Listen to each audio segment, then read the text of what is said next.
Selamat pagi sahabat Tribuners yang kami hormati dan kami muliakan. Inspirasi bisnis pagi hari ini dari studio Tribun Medan secara live di Facebook dan Instagram dengan narasumber yang luar biasa dari Palembang.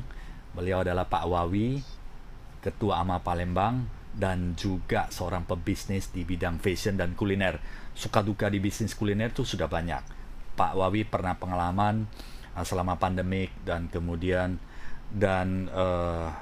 hari ini juga ada bisnis baru di sebuah bisnis makanan lokal yang luar biasa.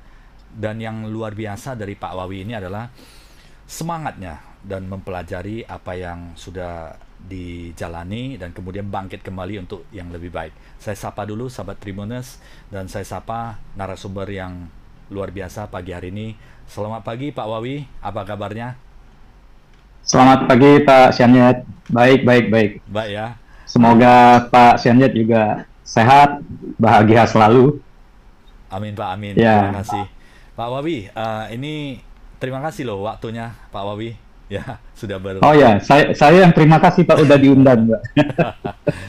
Dan sahabat Tribuners, Pak Wawi ini adalah pebisnis sudah lama sekali di bisnis fashion dan kuliner, jatuh bangun ya. Hari ini kita akan mendengar dari Pak Wawi suka maupun dukanya. Kalau kita dengar cerita bisnis, semua orang yang sudah sukses bisnis itu mungkin kita dapat adalah sesuatu yang di luarnya saja ya Pak Wawi ya. Oh ini bagus Ya, dan benar, sukses, income-nya banyak, penjualan banyak. Tetapi di belakang itu pasti ada suka maupun dukanya gitu. Jadi bisnis ini sahabat Tribuners, jangan melihat sukanya saja, yang senang-senang saja. Dapurnya, bagaimana perjuangannya, ini juga wajib diketahui supaya sahabat Tribuners juga bisa belajar dan kemudian minimalisasi resiko-resiko yang timbul sehingga tidak terkejut badan nanti ya, bisa Benar, benar. waktu terbuang dan dana juga banyak habis dan tidak bisa di stop ya Pak Wawi ya. Benar Pak Syan. Eh, saya sapa dulu ya. Ya. Selamat pagi semua, Bapak, Ibu, Tribun dimanapun berada, terutama pemirsa Tribun di Medan. Perkenalkan, saya Wawi Susanto dari Palembang. Seperti kata Pak Syan, basic saya sebenarnya dulu lebih di garment atau fashion, Pak Syan. Sekarang juga beralih ke kuliner. Nah, suka dukanya memang banyak banget. Ya, mungkin hari ini kita sharing ya, Pak Syan. Sharing mungkin saya lebih sharing ke diri sendiri lah. Mudah-mudahan mungkin dari suka duka yang ada, mungkin juga bisa diambil satu pelajaran bahwa siapapun yang memulai bisnis, mungkin kita bisa melihat orang, bisa melihat kesalahan orang tersebut, sehingga saat kita memulai, minimal kesalahan itu bisa diminimalis.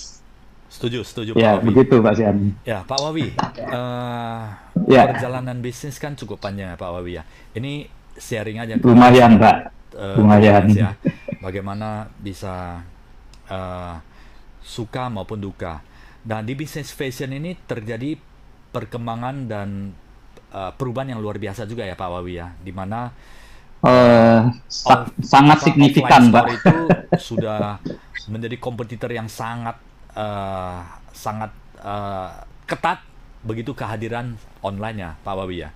Mungkin sebelum ke kulinernya Pak Wawi cerita sedikit supaya bisa transformasi keadaannya seperti apa dan kemudian apa yang sudah bagus dan setidaknya bisa memberikan inspirasi atau sebuah catatan lah bagi yang ingin fashion, Pak. Ya, baik Pak Syan. Mungkin saya akan cerita bahwa saat saya memulai bisnis di fashionnya itu di tahun 90-an Pak. Udah kelihatan ya usianya berapa itu Pak.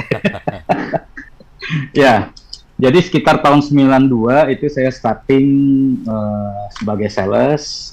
Saya mulai menjalankan bisnis fashion. Saat itu ada satu produk celana jeans. Saya menawarkan segalanya, terus berkembang. Singkat cerita, akhirnya saya menjadi menjadi distributor untuk beberapa brand nasional. Mungkin sekarang brand-brand tersebut sudah tidak terlalu familiar untuk generasi sekarang ya. Kalau generasi tahun 90-an, 2000-an itu brand-brand tersebut masih sangat booming sekali gitu. Seperti Osella, C59. Mungkin sekarang anak-anak muda mungkin udah kurang familiar Pak Shen. Iya. Ya. Nah, kalau kita bicara suka duka di fashion, itu juga beda sekali dengan kondisi saat sekarang gitu. Karena dulu kan benar-benar manual ya. Kita manual, kita memperkenalkan produk itu juga. Media promo itu saat itu hanya ada di majalah, koran, radio gitu loh. TV lokal, TV nasional pun belum terlalu. Jadi benar-benar masih ke direct selling, kita bicara tentang produk. Nah itu benar-benar produk itu harus bagus Pak Sian, sehingga orang makainya itu baru mau membeli gitu. Beda dengan kondisi sekarang kan. Kondisi sekarang saya rasa banyak sekali konsumen yang terkecoh dengan pembelian melalui online, karena kelihatan produknya bagus, harganya murah, tetapi waktu barangnya sampai tidak sesuai dengan apa yang diharapkan. Dan itu banyak sekali yang terjadi gitu loh. Nah makanya kalau kita bicara, saya ingat sekali mentor saya, salah satu mentor saya itu owner Taos C59, Mas Wiwit.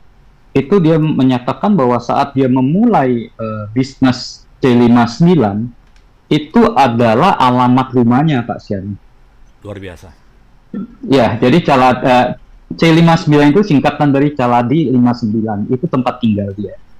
Nah, saya ingat sekali beliau menyatakan bahwa kenapa dia pakai brand C59? Karena ingin membuat produk yang bagus. Sehingga kalau ada konsumen yang protes, konsumen bisa mencari alamatnya. Beda dengan sekarang. Sekarang gampang sekali untuk track alamat orang, Pak Sian. Kalau dulu kan nggak bisa. Benar. Nah, itu yang membuat inspirasi saya juga. Gitu. Sehingga satu hari saat saya membuat satu produk, waktu itu saya pernah buat brand saya pribadi Pak. Setelah saya tidak menjadi distributor juga, saya mulai memproduksi beberapa brand pribadi saya. Nah, kalau Pak Sian lihat kaos yang saya pakai sekarang ini ada logo W2 Pak. W2, ya W2. Nama Bapak itu ya? Singkatan dari nama saya Pak. Ya, jadi Wawi saya singkat menjadi W2 gitu. Nah, ini produk saya ini sempat masuk di Medan juga, Pak. Sempat di Medan, sempat di Aceh, sempat di Makassar juga, dan lumayan gitu loh saat itu ya. Nah, itu inspirasi saya juga bahwa saat kita memproduksi sesuatu, kita juga harus menunjukkan bahwa ini loh produk kita, ini loh orangnya gitu loh. Sehingga kalau kita memproduk sesuatu yang tidak bagus, berarti kan orang akan mengingat kita, Pak Chef. Benar. Oh, siapa sih orangnya gitu loh. Nah, itu salah satu. Nah, kalau Pak Wiwitnya itu menunjukkan alamat rumah, kalau saya menunjukkan inisial dari nama saya gitu loh. Begitupun sekarang ini saya lagi mencoba satu produk kuliner nih Pak Sian. Nanti mungkin akan kita ceritakan. Itu benar-benar saya pakai menggunakan nama saya gitu.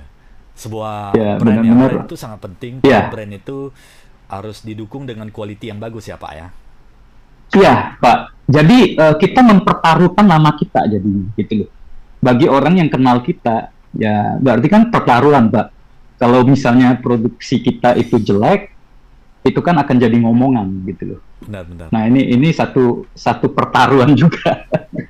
Luar biasa. Tapi mau tidak mau di zaman sekarang ini persaingan bisnis yang begitu ketat ya. Jadi kalau kita bicara kita tidak bisa mempertahankan brand kita, ya kita tidak akan bisa bersaing gitu. Luar biasa Pak Wabi.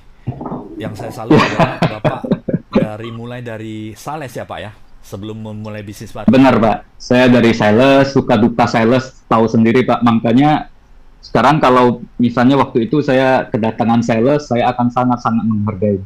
Karena bagi kita sales, Pak, bukan soal orang tokonya mau ngambil produk kita, tapi saat kita menawarkan produk kita, orang toko mengajak kita ngobrol, itu udah satu kepuasan, Pak. Ada satu merasa udah, waduh, kita udah capek-capek, kita ke daerah capek-capek, kita sampai, kita dapat pelayanan yang baik, walaupun belum tentu diambil produk kita, Pak. Itu kita udah senang banget. Gitu. Pak Wawi, itu pada saat itu jadi sales itu di kantornya di mana, Pak ya? Gimana, Pak? Kantor atau bisnis dari perusahaan itu waktu itu di mana ya? Di Jakarta atau di Palembang? Oh, di Jakarta, Pak. Di Jakarta ya. Ya. Bapak ikut satu Saya menjalankan bisnisnya untuk di Sumatera Selatan, Pak. Oh. Di Sumbaksel, Di Sumbaksel ya. itu daerah. Jadi mencangkup daerah bisnis. Ya, ke daerah teritori gitu lah ya. ya. Luar biasa, Pak. Jadi Pak, ya itu perjalanan masa lalu, Pak. Oke. Bagaimana memulai bisnis di awalnya, Pak? Kok jadi sales, kok berani-beraninya Bapak memulai sebuah bisnis, Pak? Itu kan resiko kan ada benar. investasi dan kemudian waktu, dan kemudian kalau tidak berhasil akan kehilangan segalanya, Pak. Habis, Pak. Jadi saat itu saya termasuk orang yang nekat gitu loh. Jadi saya dalam bisnis saya tidak pernah memikirkan apa sih yang harus kita jalankan. Saat itu saya punya tekad, tapi yang paling penting itu adalah trust, Pak Sian. Trust ya. Trust itu penting sekali. Trust itu penting sekali. Dan saya itu alamin, gitu loh. Saat pertama sekali saya menjadi distributor, saya pernah terima barang, Pak Sian. Misalnya kebetulan perusahaan itu adalah perusahaan baru, mereka kirim barang kita dengan nota, itu terjadi perbedaan, Pak, nilainya. Jadi misalnya di saat itu kita pesan barang, dikirim, misalnya nilainya 20 juta nih saat itu, gitu loh. Ternyata nota dia buatnya itu cuma 12 juta, Pak. Jadi itu terjadi selisih yang lumayan saat itu, karena nilai uang saat itu kan cukup besar, Pak. Nah, waktu itu saya ngomong ke bagian finance-nya, menyatakan bahwa enggak, barang yang saya terima itu 20 juta, gitu. Tapi mereka menyatakan enggak, kita buka notanya benar kok. Dan mereka panggil kepala gudangnya, panggil segalanya, dan mereka kan tidak berani disalahkan, Pak. Kalau menyatakan bahwa, oh ya salah kirim kan bisa dipecat, Pak, mungkin kepala gudangnya atau apa. Mereka ngotot menyatakan bahwa itu barang memang cuma 12 juta, gitu.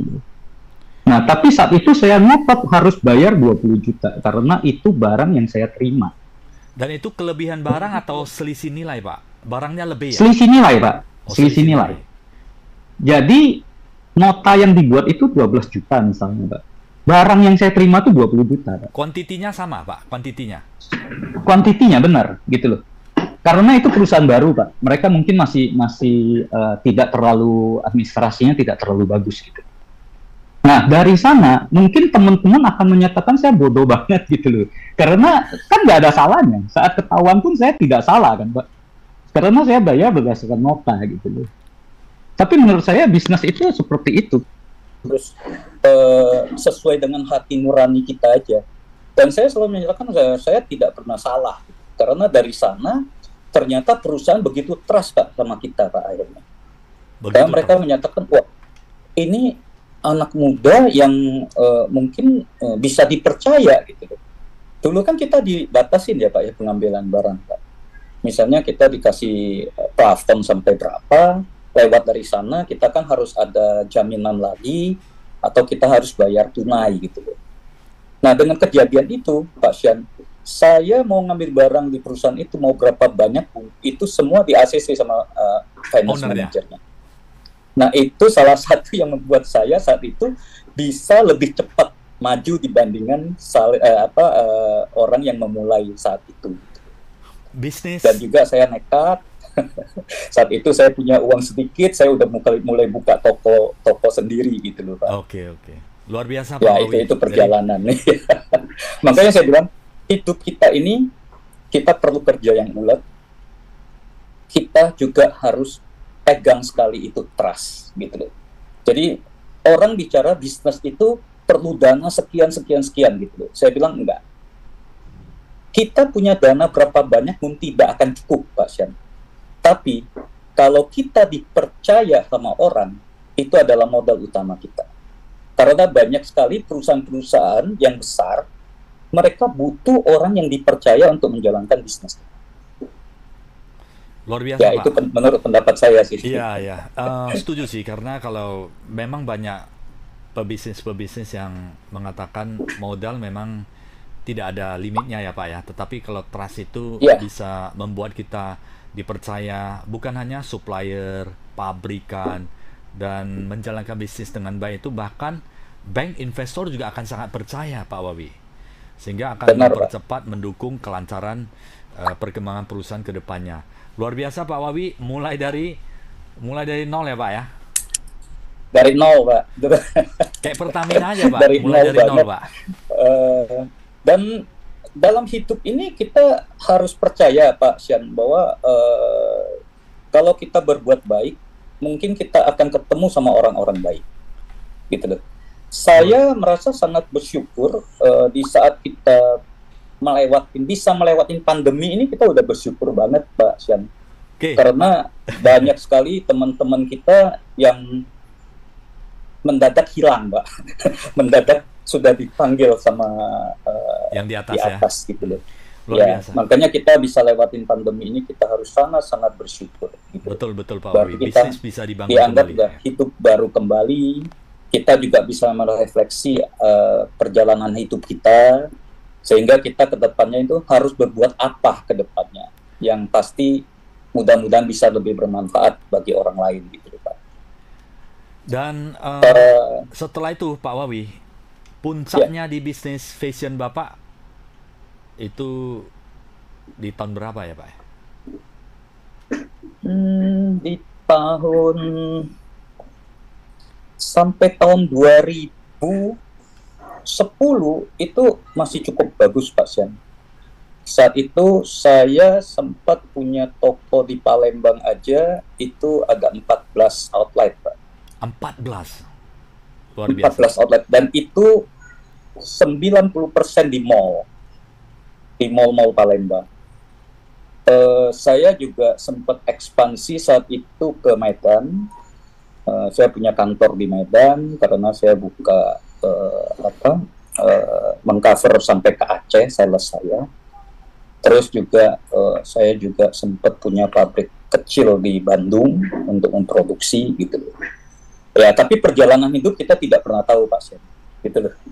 Ya, semua orang pasti mengalami naik turun ya, dan itu sangat wajar dalam hidup gitu loh. Iya. Ya, saya juga mengalami. Sekarang saya nothing, toko saya semua udah tutup di mall. Ya, saya masih ada 2, sisanya udah saya close semua. Kantor di Medan juga close, di Bandung juga close. Jadi fashion saya bisa dibilang udah mulai udah nggak terlalu difokuskan gitu.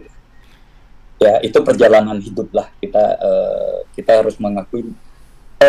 Orang bilang gini Pak Sian, setiap masa ada orangnya, setiap orang ada masanya. Itu mungkin masa kita mulai lewat. Iya. Nah, kalau kita bicara dari segi umur, dari segalanya, sebenarnya saya juga sempat down, Pak. Habis pandemi, kita semua mengalami hal yang mungkin banyak sekali orang juga merasakan lah. Bisnis mendadak stagnan segalanya, ya. Banyak yang tidak bisa move on juga, ya. Dan kita di usia kayak sekarang mau memulai lagi juga rasanya berat banget gitu loh kan. Saya sempat down, Pak. Saya sempat down banget. Tapi dalam 1 bulan ini, Pak, saya kemarin ini saya anggap saya beruntung sekali ya. Saya ini bisa menjadi inspirasi saya juga. Bulan lalu saya ke Taiwan, Pak. Jenguk anak ya. Anak kan yang kecil kan kuliah di Taiwan. Nah, sebelumnya ini saya ada kerjasama dengan kursi pijat, Pak. Brandnya Tokuyo. Dia di Indo belum terlalu lama, dan kebetulan saya ada kerjasama untuk wilayah Sumatera Selatan. Nah, itu yang saya bilang, Pak, tanpa perlu modal, jadi hanya dari trust, kita dipercaya, Pak. Jadi saya di Tokuyo itu bisa dibilang saya tidak keluar modal sama sekali, Pak. Dipercaya, jadi kita ada menjual produk-produk pijatnya itu di mall-mall, Pak, kita pameran di bar. Gitu loh. Nah, kebetulan kemarin mereka itu kan ada pameran di PRJ. Kemarin PRJ itu kan ramai sekali, Pak, di Jakarta. Karena udah lewat pandemi ya. Nah, ownernya itu datang ke Jakarta gitu loh. Saya diundang datang, terus ngobrol sama ownernya, dan ownernya itu aslinya orang Taiwan, Pak. Orang Taiwan. Nah, kebetulan saya mau ke Taiwan, akhirnya saya ketemu, Pak, di Taiwan sama beliau. Pak, beliau humble sekali. Antar jemput kita di airport segalanya gitu loh. Padahal pesawat saya pagi sekali jam 6 saya udah sampai di Taiwan gitu. Nah, saya baru kaget ternyata brand Tokuyo itu besar sekali, Pak, di Taiwan, Pak. Jadi bisa dibilang mungkin sudah masuk brand number 1 di Taiwan untuk kursi pijat. Jadi dia kasih saya lihat kantornya, pabriknya, outletnya. Ya, dia di Taiwan aja ada 80 outlet yang besarannya cukup besar. Satu showroomnya itu mungkin bisa 100 meteran gitu loh. Dan cukup hebat. Dan terakhir bicara, ternyata sekarang brand Panasonic pun di tangan beliau, Pak. Jadi Panasonic punya kursi pijat itu diproduksi sama Tokuyo. Nah, yang menjadi inspirasi saya itu apa, Pak? Yep. Ternyata beliau itu udah umurnya 74 tahun, Pak. 74 tahun, tapi masih begitu gigih ya, masih turun tangan sendiri. Jadi saya ingat saat kita bicara, saya udah tua, kayaknya udah nggak bisa memulai nih satu usaha gitu. Ya dulu kita selalu inspirasi dengan Colonel Sanders, Pak, KFC, Pak, ya kan. Tapi KFC kita nggak ketemu, kita hanya baca gitu loh. Ini langsung ketemu ya, Pak, ya? Beliau di umur 65 tahun baru starting, ya kan, sukses di umur 74 tahun, ya segalanya. Tapi ini kan hanya story, Pak, kita hanya baca di buku gitu. Nah, sekarang saya ketemu sama salah satu owner, ya, yang usia 74 tahun, dan ternyata dia memulai bisnisnya itu di usia 53 tahun, Pak. Jadi brand dia itu di usia dia 53 tahun, sekarang tahun ini dia tepat 21 tahun. Dan brand itu menjadi number 1 di Taiwan. Luar biasa. Dan mereka juga punya pabrik di Jepang dan showroom Jepang. Dan sekarang mereka sudah mendistribusikan barang-barangnya hampir di seluruh Asia. Gitu. Luar biasa, Pak Wawi. Nah, itu inspirasi, Pak. Jadi kita tidak bisa menganggap bahwa dari segi usia, dari modal, dari segalanya, kita sudah tidak bisa bangkit, Pak. Nah, ini yang harus kita melihat bahwa bukan soal usianya, bukan soal modalnya. Kemauan kita ada nggak? Itu penting. Selama kemauan kita ada, kita bisa kasih trust ke orang, ya, berarti modal udah nomor 2, Pak. Iya. Mungkin nomor sekian gitu deh. Iya. Nah, itu penting gitu. Makanya ya, saya berharapkan juga generasi muda sekarang ya, semua jangan sedikit-sedikit bahwa menyatakan bahwa saya tidak bisa usaha karena saya nggak punya modal gitu loh. Saya bukan anak orang kaya, saya nggak bisa. Nggak, saya bilang bukan ke sana. Jadi mau dari starting kita mau bisnis, kita mau kerja, semua itu yang paling penting adalah kita harus mengerjakan yang terbaik. Baru bisa menghasilkan hasil yang baik. Luar biasa. Sahabat Tribuners ya. Ini kalau saya lihat perjuangan Pak Wawi ini luar biasa. Pernah mencapai kejayaan yang sangat bagus di bisnis fashion, dan kemudian akhirnya juga bisnis fashion juga menjadi saingan yang tidak terduga adalah online, kemudian marketplace, dan kemudian TikTok juga ya, TikTok, dan kemudian Instagram Live ini menjadi sebuah kompetisi yang sangat luar biasa sekali. Dan Pak Wawi juga berhasil development new business secara berkesinambungan sampai dapat supplier dari Taiwan, mendapatkan kepercayaan luar biasa. Intinya adalah kita belajar semangatnya dari Pak Wawi, dan kemudian trust-nya kita harus dapat dipercaya, dan semangat juga yang menjadi utama ya. Tentunya kompetensi juga ya, kompetensi belajar sesuatu yang baru secara terus-menerus. Dan Pak Wawi, ini saya langsung tanya nih, bagaimana bisa dari fashion ke bisnis kuliner? Ini kan jauh, Pak. Ya, sekarang ini kalau kita bicara, Pak Sian, bukan sekarang, dari waktu itu sih, semua orang bicara bisnis yang paling enak tuh kuliner, Pak. Hampir rata-rata. Jadi kalau kita kumpul sama teman, kita ngobrol, semua teman-teman menyatakan mau bisnis apa ya, kuliner aja deh gitu loh. Ya, kenapa? Uangnya cash. Kan nggak ada kuliner utang, Pak. Kita nggak bisa makan, nanti bulan depan saya bayar ya. Nggak bisa, Pak. Kalau fashion kita kasih utang, Pak. Utangnya lama, Pak. Ya, dulu kita ke toko-toko itu, orang toko bisa utang kita 3 bulan, 4 bulan, Pak, baru bayar. Gitu loh. Sekarang saya dapat kabar, pembayaran itu malah sudah lebih lama lagi, Pak, karena habis pandemi gitu loh. Nah, kuliner kan nggak gampang sekali, kan. Jual apa, uangnya saat itu juga langsung, dan langsung profit gitu loh. Dan menyatakan profitnya juga sangat besar, sangat bagus. Nah, keinginan-keinginan itu pasti ada, Pak. Saat kita memulai, teman ngajak, ayo bisnis ini ya gitu loh. Nah, saya coba beralih ke kuliner ini udah lama juga, Pak, udah puluhan tahun juga saya memulai ke bisnis kuliner. Saya sempat franchise beberapa brand yang cukup punya nama gitu loh. Ya, dari kafe, dari makanan, mau pizza, segalanya gitu loh. Ternyata gagal semua, Pak. Tidak segampang yang kita bayangkan gitu loh. Ya, satu bisnis sekarang ini karena kekuatan medsos ya, kita akan melihat begitu booming, Mbak. Satu brand kita lihat orang antrinya gila-gilaan gitu loh. Tapi ada yang 1 bulan kemudian sudah sunyi, ada yang 3 bulan, ada yang 1 tahun, dan rata-rata di survei yang bisa lewatin 1 tahun aja susah, Pak. Yang booming sesaat itu rata-rata redup semua gitu loh. Jadi tidak gampang bermain di kuliner. Ya, makanya saya ngomong ke teman-teman, kalau mau main di kuliner harus pikir matang-matang.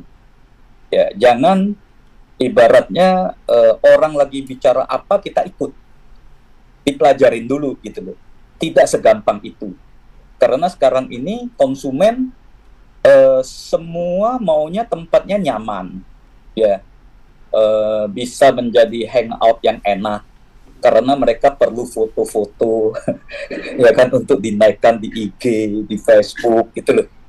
Sehingga renovasi itu membutuhkan angka yang cukup besar, Pak Syed. Ya, sekarang kita buka satu bisnis kuliner, saya rasa renovasi aja itu butuh ratusan juta, Pak. Ya, untuk renovasi. Kalau enggak kita udah kalah bersaing. Belum buka aja kita udah kalah. Gitu loh. Nah, makanya tidak gampang juga. Bisnis kuliner ini sangat-sangat tidak gampang menurut saya.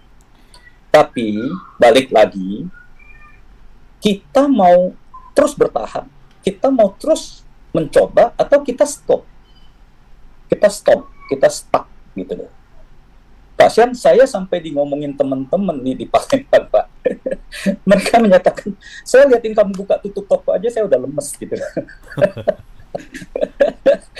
Dan ada teman saya lagi ngomongnya gini ke saya, lebih ekstrim lagi, Pak Sian. Jadi dia bicara gini, udahlah Wawi, lupakanlah bisnis kuliner gitu loh ya. Kamu harus percaya, kamu nggak ada garis tangan gitu loh. Garis tangan kamu tuh nggak ada gitu loh. Ya. Jadi kalau udah garis tangan nggak ada, kamu mau sampai gimana pun nggak akan sukses gitu. Wah, ini rasanya ada takut juga, Pak. Wah, tuh bener juga kali ya. Saya udah pontang-panting, ya kan, gagal terus juga gitu loh. Ya, tapi saya selalu bilang, saya bukan tidak percaya, saya selalu menyatakan bahwa kita mau sukses itu ada dari diri kita sendiri, Pak.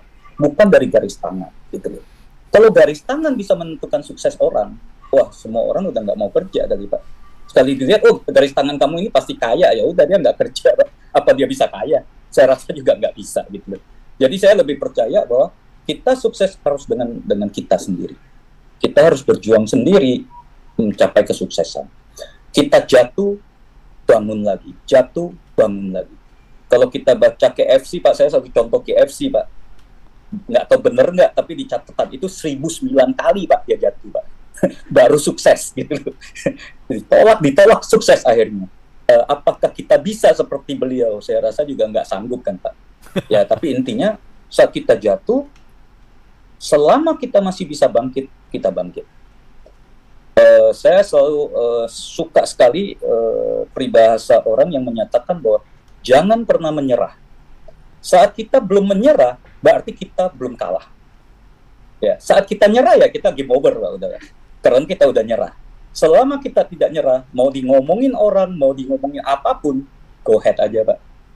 Toh satu hari mudah-mudahan kita bisa mencapai apa yang kita cita-citakan gitu. Nah, seperti sekarang ini saya juga mulai memulai satu bisnis baru juga, Pak Sian gitu. Sudah jatuh bangun dengan brand-brand franchise, kuliner franchise segalanya gitu kan, yang nilainya juga tidak sedikit. Ya akhirnya saya berpikir bahwa bisnis yang saya lihat bisnis yang kuliner yang bisa bertahan lama, Pak Syarif, itu lebih ke bisnis kuliner yang tradisional, Pak. Saya nggak tahu di Medan saya lihat kan juga banyak sekali kuliner tradisional kan, Pak Syarif. Kita bicara kuitiau lah, bihun bebek mungkin yang top ya, atau apalagi lontong apa, ya saya nggak gitu tahu makanan Medan. Yang pasti itu yang bertahan lama menurut saya, Pak. Seperti kita di Palembang ini kita punya makanan khas yang paling ini kita ya udah jelas pempek, Pak. Pempek itu bisa makan bagi kita orang Palembang, Pak. Pempek itu bisa jadi makanan dari bangun tidur sampai tidur, Pak. Jadi bisa menjadi makanan pagi, makan siang, sore ngumpul juga bisa makan, malam bisa makan, supper bisa makan, semua bisa gitu loh. Nah itu uniknya pempek gitu loh. Dan juga ada beberapa kuliner juga seperti pindang gitu loh. Masih banyak lah makanan kuliner Palembang yang saya lihat rata-rata itu survive. Saya 6 bulan yang lalu saya juga memulai satu bisnis pindang, Mbak. Itu makanan tradisional Palembang juga. Saya buka di tempat yang tadinya toko yang saya buka pizza waktu itu, Pak. Tapi bukan Pizza Hut ya, maksudnya salah satu brand pizza juga franchise. Dan saat kita buka ternyata nasib baik tidak berpihak di kita, Pak. Kita baru buka 6 bulan pandemi. Sehingga mallnya tutup. Dan saat mall buka kembali, itu juga nggak ada pengunjung kan, gitu loh.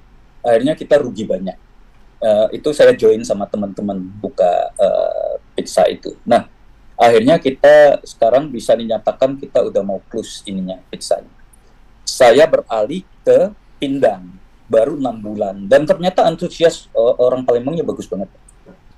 Jadi saya lihat karena gini, orang masuk mall itu rata-rata makanannya makanan modern sekarang, Mbak.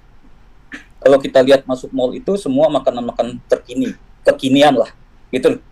Sedangkan lidah orang lokal itu masih suka sekali dengan makanan tradisional. Nah, saat saya coba usung pindang masuk ke mall, ternyata antusiasnya sangat-sangat bagus. Ya, ini salah satu contoh ya, Pak Sian. Nah, saya lihat 6 bulan ini penjualan restonya cukup bagus. Luar biasa. Nah, ya. Dan ini saya juga memulai satu bisnis lagi. Saya tadinya juga nggak mau karena kalau kita bicara pempek, itu di Palembang itu bisa ribuan orang buat mungkin, Pak. Karena rata-rata semua orang bisa buat pempek. Ya. Di setiap rumah mungkin bisa buat pempek. Dan uniknya pempek, Pak Syam, siapapun yang buat, ya kita bicaralah di pempek ini ada 10 toko pempek yang kita datangin, ya kita makan, itu taste-nya bisa beda semua, Pak Syam. Itu uniknya pempek. Beda. Taste-nya bisa paling mirip, dia akan mirip tapi tidak akan sama, gitu loh. Nah, di saat pandemi, banyak sekali orang yang buat pempek. Jadi kalau misalnya kita bicara Palembang, itu satu hari, waduh, nggak tahu berapa ton Pak pengiriman keluar dari Palembang gitu. Ya kalau Pak Sian lihat orang sampai airport aja, itu semua yang dibawa oleh-oleh kan pempek semua Pak. Sama betul, kayak betul. Di Medan, mungkin di Ambon gitu ya. Yeah. Ya seperti itulah. Setiap daerah kan punya ciri khas masing-masing Pak. Iya, menarik Pak. Yang tadi saya ada mendengar dari Bapak adalah selagi masih ada semangat untuk menjalankan, itu artinya belum kalah ya Pak ya? Belum selama belum menyerah Pak. Belum menyerah ya. Dan inilah yang wajib dimiliki oleh setiap pebisnis supaya nanti ya masih ada kesempatan untuk memperbaiki. Dan akhirnya Pak Wawi juga menemukan ya, ternyata bisnis kuliner ini berbagai macam franchise ya pernah rugi sampai miliaran juga ya Pak Wawi ya. Wah, kalau dihitung mungkin sudah mencapai eman juga Pak. Ya. Karena kita franchise brand yang top itu kan rata-rata sudah mahal banget Pak. Ya, saya nggak menyebut brand lah, kan nggak enak gitu loh, karena kita gagal ya kan. Saya sudah memulai beberapa brand lah gitu loh, dan ternyata tidak gampang memang. Makanya saya juga mengharapkan teman-teman kalau mau memulai usaha, pikirkan matang-matang dulu gitu loh. Tidak gampang di kuliner. Ya, semua orang bilang gampang-gampang, saya bilang enggak. Saat kita melihat orang yang sukses, kita lihat 10 kuliner yang sukses, yang gagal berapa banyak Pak Sian? Itu yang tidak kita lihat. Mungkin yang gagal itu bisa 90-nya. Yang kita lihat 10-nya aja yang rame, sukses gitu kan. Saat kita mulai nggak segampang. Tapi apapun, kalau kita yakin, kita mau kerja keras, mungkin sukses Pak. Jadi mau makanan apapun. Menurut saya, tinggal kita fokus, itu paling penting. Kita fokus, konsisten. Makanan itu mesti konsisten banget. Taste-nya berubah sedikit aja, kita udah bisa ditinggalkan. Gitu loh.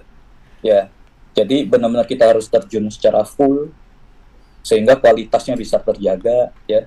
Jadi bisnis apapun, saya tidak membicarakan bahwa bisnis yang kekinian itu tidak sukses, enggak. Kekinian juga banyak sekali yang sukses gitu. Tapi setelah saya pelajarin, menurut saya makanan tradisional masing-masing kota itu menurut saya yang bisa survive lebih lama, Pak. Menurut saya pribadi. Mungkin itu lebih bisa bertahan, gitu loh. Dan itu sudah teruji ya Pak ya, dari pengalaman Bapak ya? Saya belum bisa bicara sampai di mana, karena saya baru starting ke makanan-makanan tradisionalnya Palembang. Tapi dalam 6 bulan ini saya lihat hasilnya jauh sekali Pak dibandingin saya franchise brand-brand nasional brand gitu loh. Ya, nah jadi itu satu keyakinan saya juga. Makanya sekarang ini saya juga coba memproduksi pempek Pak Sian, gitu loh. Tapi frozen food ya Pak. Karena sekarang ini kan pempek kan tidak tahan lama Pak. Dulu kalau kita mau bawa oleh-oleh kemanapun, kalau kita berangkat, itu kan, waduh, 2 hari lagi baru sampai misalnya ke Medan nih. Oh butuh waktu 2 hari jalan darat misalnya. Kan udah nggak bisa bawa pempek Pak. Nggak mungkin gitu kan. Nah sekarang ini kemajuan zaman Mbak, rata-rata makanan itu sudah larinya akan ke frozen food Pak, sehingga lebih praktis. Dan generasi Z sekarang ini bisa dibilang mereka udah nyaman dengan kerja di rumah Pak. Dengan WFH kayak kemarin itu mereka sangat nyaman gitu loh ya. Mereka sudah males untuk keluar gitu. Saya ingat sekali 10 tahun yang lalu anak kedua saya bicara ke saya begini, Pak, fashionnya Papa ini nanti ke depannya itu sulit berkembang katanya gitu. Saya bilang, oh kenapa? Karena nantinya katanya kita generasi yang sekarang ini udah nggak kita terlalu perhatikan untuk fashionnya seperti apa katanya. Karena mungkin kita kerja lebih banyak di rumah, sehingga tidak butuh penampilan. Di rumah dia pakai singlet, pakai celana pendek udah bisa.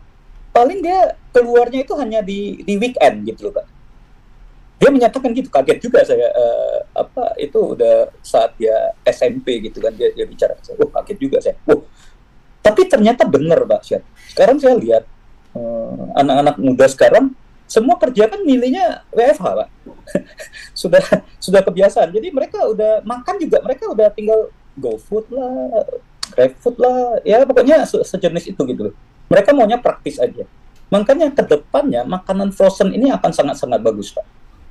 Jadi semua makanan saya lihat sekarang udah mulai lari ke frozen. Mulai lari ke frozen food semua. Semua praktis jadi, Pak, kalau ke frozen food. Pak Wawi, setiap saat tinggal kita defrost, tinggal makan. Ya, digoreng atau direbus gitu. Menarik. Pak Wawi, frozen food yang Bapak packaging di empek-empek ini mereknya apa, Pak? Ya. W2 juga ya, Pak ya? Wow ya. Semua pakai nama Bapak ya? Saya sekarang ini pakai nama saya, Pak. Jadi ini pempek Wawi, Pak. Pempek Wawi. Iya. Sudah dijual di mana aja, Pak? Tadi, ada di pasar mana aja, Pak? Secara online sudah bisa beli ya, Pak ya? Belum. Kita baru starting, Pak. Tapi bisnis kita ini mungkin akan agak beda sedikit sama pempek-pempek yang ada di Palembang ya. Kita lebih ke konsepnya, karena dulu ini kan saya konvensional, Pak. Saya bisnisnya konvensional. Saya pernah menjadi distributor beberapa brand untuk di fashionnya segalanya. Nah, saya waktu itu bicara nih sama temen gitu. Ini saya join jadinya, Pak, sama teman saya. Nah, teman saya bicara, kenapa yuk nggak bisnis pempek aja? Saya bilang enggak, pempek saingannya terlalu bisa dibilang terlalu banyak lah gitu loh. Untuk memulai sesuatu kayaknya bukan optimis ya, tapi akan sulit gitu loh. Terus bicara-bicara akhirnya kita ketemu satu sistem, Pak, yang kita lihat belum ada di yang lain gitu loh. Nah, akhirnya kita coba combine, Pak, gitu loh. Combine konsep yang jadul di-combine dengan konsep yang sekarang gitu loh. Nah, makanya bisnis ini nantinya kita lebih mencari distributor, Pak. Jadi kita akan mencari distributor misalnya seperti di Medan ya, dimanapun lah. Tapi kalau untuk Indonesia Timur mungkin tidak bisa karena pengirimannya kan susah, Pak. Terlalu jauh, cost-nya terlalu tinggi, sehingga nggak mungkin harga pempeknya jadi mahal banget kan kalau misalnya sampai ke Indonesia Timur gitu loh. Tapi kalau cost-nya ke Medan itu kita hitung masih bisa masuk, Pak. Nah, kita konsepnya seperti itu nantinya. Konsepnya adalah kita akan mencari distributor, nanti distributor yang akan mengcover daerah sana gitu loh.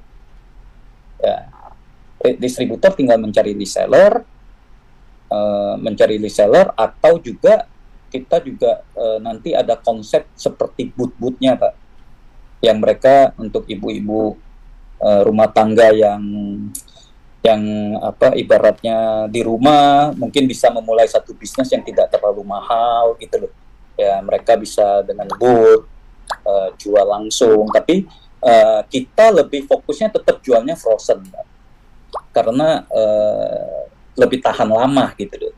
Jadi mereka nanti ada booth itu, mungkin booth itu hanya lebih ke tester gitu loh, Pak. Ke tester, tapi mereka belinya frozen food karena lebih gampang. Dan orang beli juga lebih enak gitu, Pak. Si penjualnya juga enak, sekali jual kan langsung 10 pieces, Pak. Luar biasa. Kalau makan di tempat, orang cuma makan 2, makan 3, ya kan? Iya. Ya, jadi mungkin arah bisnisnya seperti itu, Pak Syah. Mantap. Luar biasa, Pak Wawi. Semangat dan inovasi Bapak tidak pernah henti. Pak, yang mengenai Pindang, Pak. Pindang itu merek sendiri atau franchise, Pak? Saya kerjasama juga sama teman. Gitu loh. Brandnya apa, Pak? Brand restonya, Pak? Brandnya kita pakai Pindang Rajo, Pak. Pindang. Bahasa Palembang Rajo itu raja, Pak. Oh, Raja Pindang ya. Pak Wawi, Pindang ini sudah ada berapa restoran, Pak? Atau rumah Untuk yang ini kita baru starting, Pak. Satu kita ya? baru starting. Tapi penjualannya bagus 6 ya, bulan. Dan 6 bulan ini cukup bagus. Trennya tidak naik menutup kemungkinan kita akan coba coba expand lagi gitu loh. Trennya bagus ya Pak ya, kenaikannya ya? Jadi kelihatan Pak, bisnis itu kan ada yang bulan pertama hebat banget, gitu loh. Ada yang begitu kan Pak, bulan pertama hebat, bulan kedua mulai merosot, bulan 3 merosot, seterusnya merosot terus Pak. Ada juga bertahan selama 6 bulan, setelah itu merosot. Banyak ini. Nah kalau saya lihat, saat kita di Pindang itu, kita kemarin deg-degan juga Pak, karena cost operasional di mall itu kan sangat mahal Pak. Sedangkan kita mengusung makanan tradisional yang tidak bisa mahal Pak. Ya Pak Sian tahu sendiri lah, kalau makanan tradisional kan nggak bisa mahal-mahal banget Pak. Saat kita bicara usung ke mall, cost-nya kan tinggi banget. Dan kita harus jual dengan harga yang murah. Sehingga margin kita itu kecil. Nah yang kita butuhkan berarti quantity akhirnya Pak. Value. Nah ternyata kita lihat bulan pertama tidak begitu memuaskan gitu loh. Sempat deg-degan juga Pak Sian. Waduh ini bagaimana nih gitu loh. Ketutup nggak pos operasional gitu kan. Dalam hati kita intinya ketutup pos operasional aja, kita untungnya itu udah kesekian deh Pak. Yang penting bisa survive dulu lah gitu loh. Nah ternyata dari bulan ke bulan itu dia lumayan terus Pak, lumayan. Nah jadi kita optimis sekarang.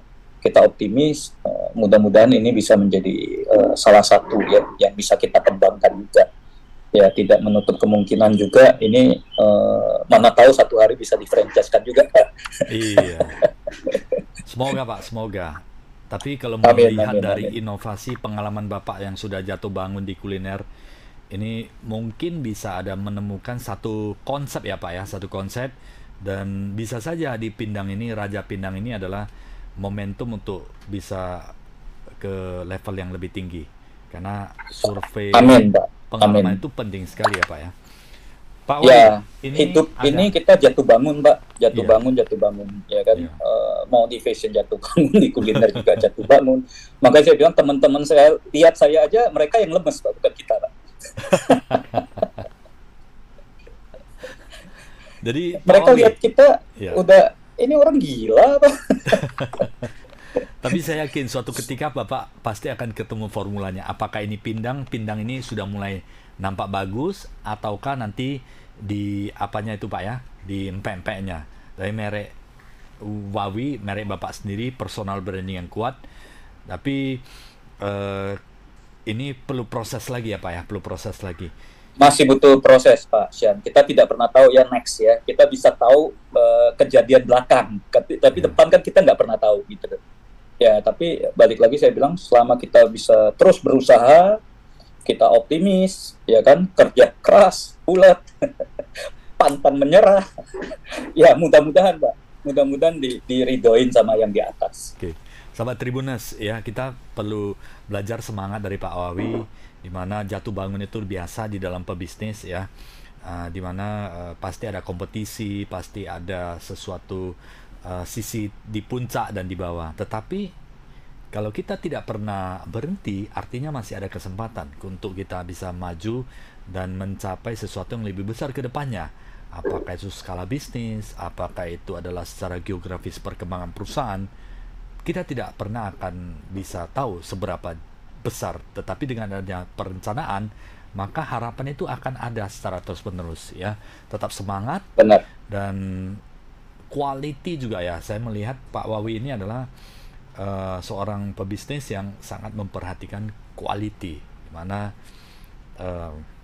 memberikan yang terbaik dari segi taste kepada customer. Dan Pak Wawi juga selalu mendaftarkan ya Pak ya, dari segi merek ya, intellectual property ya Pak ya. Itu merupakan aset digital yang harus melindungi ya bisnis kita ke depannya Pak Wawi ya. Ya, karena sekarang ini kan rawan juga ya Pak ya, ada orang yang sudah membangun satu bisnis yang akhirnya malah dinikmatin sama orang lain Pak. Ya. Ya inilah bisnis gitu kan. Tapi menurut saya yang paling penting adalah brand tidak penting kadang-kadang orang membicarakan bahwa brand yang kita usung itu brandnya jelek, brandnya apa gitu. Ya, menurut saya kita harus optimis dengan brand sendiri, ya kan. Saya waktu di fashion saya sempat buat beberapa brand pribadi juga, Pak. Brand dari saya sendiri. Pak Sian mungkin tidak pernah membayangkan saya dulu pernah punya toko busana muslim, Pak. Oh iya, luar biasa. Ya, saya bisa disebut salah satu pencetus busana muslim di Palembang, Pak, saat itu. Ya, karena saat itu orang menjual busana muslim itu masih di pasar-pasar, Pak. Saya mengusungnya ke mall, Pak. Saya mengusungnya ke mall, saya bikin showroom, ya. Saat itu saya sudah berani memakai brand ambassador untuk toko saya, Pak. Saya pakai Sharon Sungkar, Pak, saat itu, Pak. Sinetronnya lagi top-topnya Cinta Fitri. Sehingga orang saat itu orang pikir itu brand nasional, Pak. Tapi itu brand ciptaan saya sendiri. Nah, tapi ya sayang, akhirnya sementara ini brand itu sementara terpaksa istirahat dulu. Ya, saya mana tahulah suatu hari bisa dibangunkan kembali gitu. Dan satu lagi Pak Wawi, di dalam bisnis adalah keberanian ya Pak ya? Berani pasti, Pak. Kalau kita belum memulai, kita udah dengar orang bilang ini, kita udah mundur, ya kita nggak pernah memulai, Pak. Dan kita tidak pernah tahu kita jatuh atau sukses, gitu. Ya kan? Iya. Keberanian jelas, mutlak. Iya. Kalau enggak, sekarang ini kan banyak sekali orang tidak berani memulai, Pak. Saat bicara satu bisnis, dia sudah bicara bisnis ini mungkin kelihatannya bisa bagus, tapi saat dia diskusi sama teman-teman dia, sama keluarganya, mungkin mereka akan bicara risikonya terlalu besar nih, gitu. Dan akhirnya dia mundur, padahal dia belum memulai. Kenapa tidak memulai dulu? Memulai aja nggak apa menurut saya. Gagal ya udah. Contoh aja KFC itu. Patokan kalau udah berani patokan KFC, Pak, aman, Pak. Mantap. Pak Wawi, ini pertanyaan terakhir. Visi Bapak ke depannya? Masih mau berkarya sampai umur 75-80 tahun, Pak? Tadinya saya pikir saya ini udah tua, Pak. Udah tua, ya. Udah susah sekali untuk memulai lagi gitu. Tapi saat saya ketemu sama tadi saya bilang Mr. Fred dari Tokuyo, saya merasa satu semangat hidup kembali, Pak. Ya, beliau aja umur 53 baru starting bikin brandnya, Pak. Dan ternyata sekarang 21 tahun kemudian mereka mungkin brand number 1 di Taiwan, gitu loh. Jadi tidak ada hal yang mustahil, Pak. Tinggal kita mau nggak, kita berani atau enggak, gitu. Jadi tadinya saya pikir saya udah mau pensiun, sekarang saya pikir enggak, masih ada waktu, Pak. Kita fight kembali. Dan ini juga PR saya untuk fight kembali, AMA juga Palembang ya bisa berjaya ya, membernya bisa banyak ya kan. Mantap tahu abis nonton pembicaraan kita ini, Pak. Jadi semangat kembali, Pak ya. Terinspirasi, semangat. Ya, usia hanya angka, Pak. Iya. Umur hanya sebatas angka. Bagaimana semangat membuat kita tidak pernah akan terasa tua dan tetap berjuang untuk yang lebih baik ya. Hiduplah ya, Pak, yang lebih baik bagi lingkungan masyarakat dan dimanapun kita berada. Terima kasih. Dan jangan lupa berbuat baik, Pak. Dan selalu berbuat baik ya. Ingat berbuat Pak baik. Saya minta sedikit waktu, boleh nggak? Siap. Silakan, ya, Pak Wawi. Saya selalu ingin mencontoh satu filosofi catur, Pak. Pak Sian senang main catur nggak ya? Catur, pernah, Pak, pernah. Catur, ya. Pak, saya dari dulu, saya selalu motivasi karyawan saya itu dengan filosofi catur, Pak. Jadi kalau kita bicara catur, itu kan ada pion, Pak. Iya. Selalu starting kita main catur, itu kan pion yang duluan, Pak, yang kita majukan. Benar. Gitu. Nah, pion itu sebenarnya berharga atau enggak, Pak? Bisa berharga dan bisa tidak. Karena dalam permainan catur, kita bisa korbankan terus kok pionnya. Ya kan kita mempertahankan kuda kita, benteng kita, menteri kita, sehingga kita akan korbankan pion-pion kita. Nah, tapi di saat sudah mendekatin akhir permainan, pion itu kalau kita jaga, dia bisa menjadi apapun, Pak. Setuju, Pak. Dia bisa jadi kuda, dia bisa jadi benteng, dia bisa jadi menteri, gitu loh. Nah, ini filosofi catur itu menurut saya sangat-sangat bagus. Saya selalu terapkan filosofi catur untuk siapapun, ya. Jadi untuk anak-anak muda sekarang ini, pasti saat memulai kita itu pion, Pak. Nggak ada artinya. Orang tidak akan memandang kita. Orang semua memandang kita rendah, Pak. Karena kita pion. Gitu. Nah, di diri kita sendiri, kita mau tetap terus melangkah itu sebagai pion, yang selamanya menjadi pion, atau kita mau mencapai akhirnya di situ, kita bisa menentukan sendiri kita mau jadi apa. Nah, ini Pak. Luar biasa. Ya, itu akhir dari saya, Pak.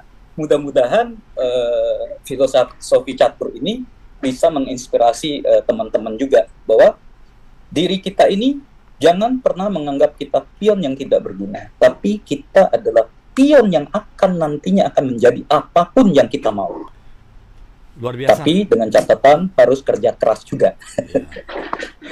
Ya, itu mungkin Pak Sian. Terima kasih Pak Wawi. Ini di akhir cerita konsep filosofi catur sangat menginspirasi. Berjuanglah walaupun saat ini Anda tidak dipandang, tidak memiliki apa-apa, tetapi majulah terus.